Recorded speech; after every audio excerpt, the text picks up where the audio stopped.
Well, Ike and Tina were a pretty good couple. I did see Tina several times with lumps on her head, but you know, all in all, they were a pretty good couple. Uh, Whatever happened when she had the lumps on her head, she must have pissed him off for some reason, and that's those are the consequences for when you do something bad.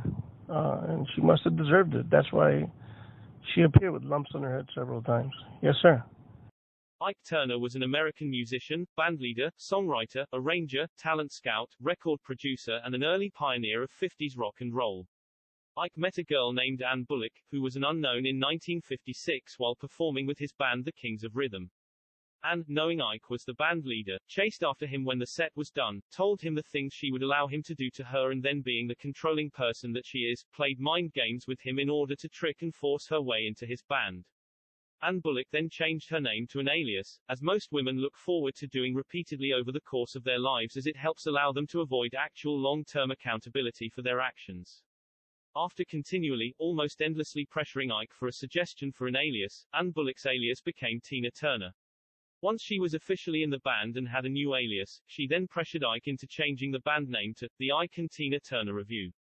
That's when the real trouble started. The Ike and Tina Turner Revue first performed live in 1960.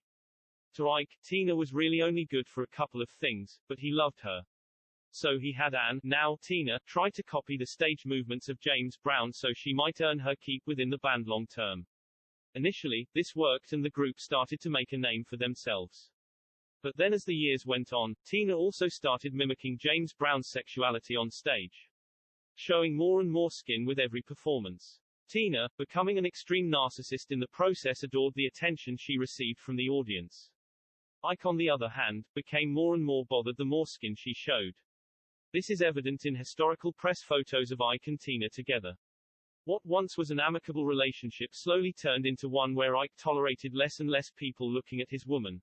I think that seriously, the guy's pretty talented, and if he whooped on Tina, well, she must have done something to deserve it, because really, I mean, she bought all her entertainment ability.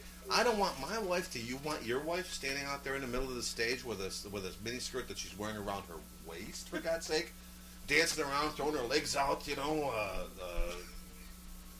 sweating like she's on methadone or something, and having everybody play to that, and I don't know, I'd have beat the hell out of her too, I guess. That's all I can say, man. Okay. I think you should have really pounded lumps on her head.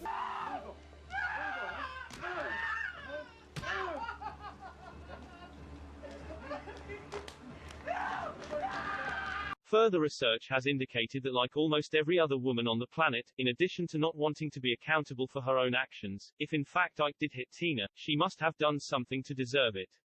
Interviews with several neighbors, friends, bandmates and fellow church parishioners have revealed Ike was actually a very kind, patient and understanding man who had to be pushed very unusually far in order to display any sort of anger on any level. Yeah. Let me think now. I know Ike Turner a long time. He's a good man. And I know he ain't never done whoop down Tina. Unless she done something to deserve it. In this illustration we can see the logic and reason that is used in male psychology to determine whether or not one should lay knuckles upside their woman's head. Using this process flow, it is clear beyond a shadow of a doubt that if Ike hit Tina, she absolutely must have done something to deserve it. How does that go? For every action, there's an equal and opposite reaction. Well, for every action that Tina did, there was consequences. And the consequences were, every time you fuck up, there's going to be lumps on your head. Simple. I thought Ike was a good man. But consequences is what it is. She thought she was playing somebody or something because she was running up and down the street acting like a fool, and she had walked out with lumps all over her head. But when you seen it, it was like, what did she do? Or did she do something to deserve it? Super guy, super nice guy, awesome guy, just absolutely fucking phenomenal dude. But then I saw his wife, and she was all lumped up. She was all lumpy, man. Her head was all lumpy.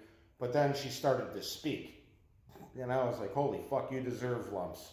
You know, she just needs to shut the fuck up or get lumped up. She needs to be, you know, continuously lumpy, because Ike's a good dude. You know, he's a good guy. He doesn't deserve that shit. You know. Just lump her up, fucking, you know, kick her in the ass, pound her head, you know, lump it up a little bit, make her look fucking, you know, like a Klingon. Something like that. That's only fair. If you're gonna be that much of a shit fuck, then, you know, Klingon it is. I regret that, Ike Turner didn't really put a good beating on Tina, and have her whole face swell up to such a point to where she would be embarrassed to present herself on nationwide TV, and we have to watch that. You know, she lived behind us, and I seen her. She was crazy, but she had lumps on her head. She must have got pounded on. But other than that, I think she must have done something to deserve it. In other words, things were quite simple. Don't do anything to disrupt, and no disruptions will occur. This was an actual rule. And as such, Tina would have nothing to do with it. Unfortunately for her, having nothing to do with it just wasn't on the table for her to play with. So, she wound up with several lumps pounded on her head.